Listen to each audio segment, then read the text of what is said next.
Փաշինյանն ասում է, որ եթե ինքը չընտրվի սեպտեմբերին պատերազմ է լինելու, ինչու է ըստ ձեզ շանտաժանում Փաշինյանը եւ արդյոք դուք եք այն մարդը, ում հետ նա կարող է այդ ձևով խոսել։ Իշ չի թվում, որ պատերազմ կլինի, քանի որ դասեր են քաղում,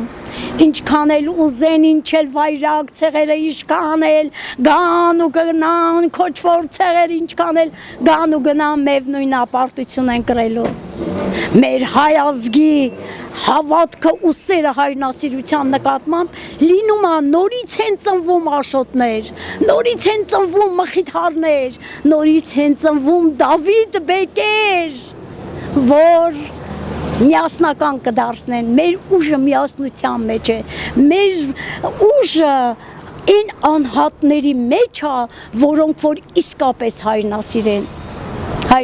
են, այո։ Եթե ինքը շարունակական զիջումներով պետք է ապահովի այս երկրի խաղաղությունը, այդպիսի խաղաղություն մեզի պետք չի։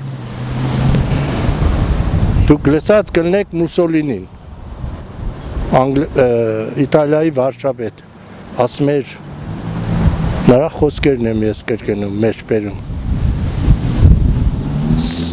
Երկրի սահմանները վիճարկելի չեն, նրանց պետք է պաշտպանել ցանկացած գնով։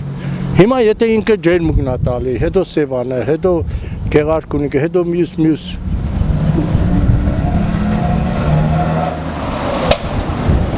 դրանով խաղաղություն է ուզում, այն բրիլոկը կապելա դոշից, էսա, ինչա, տաշիկ, սարկեցիք շագրեն ու կաշի, հմի կախել եք դոշիկ, ման եք գալի, որ ինչ, նման խաղաղությունը ոչ ժողովրդին է պետք, ոչ երկրին,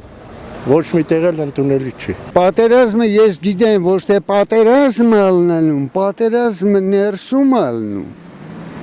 Դուք չեք հասկանում, որ հիմա այս ընտրությունները կարող է մինչև ընտրությունները կամ ընտրության օրը քաղաքացիական պատերազմ է սկսվելու։ Սա իմ պատկերացումն է եւ դա ճիշտ է ալնալու։ Հիմա որ պատերազմ լինի, այս մեր պատերազմում այս զոհեր չենք ունենա մենք։ Ուղղակի մի հատ շատ կոպիտ հրամանով թե Սամվել Կարապետյանը, թե Ռոբերտ Քոջյանը, թե Գագիկ Ծառուկյանը մի հատ հրամայելով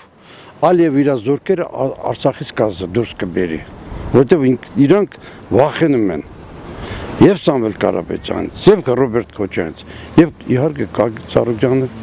մի 400 Ալիև մի անգամ շփրտի ձորը։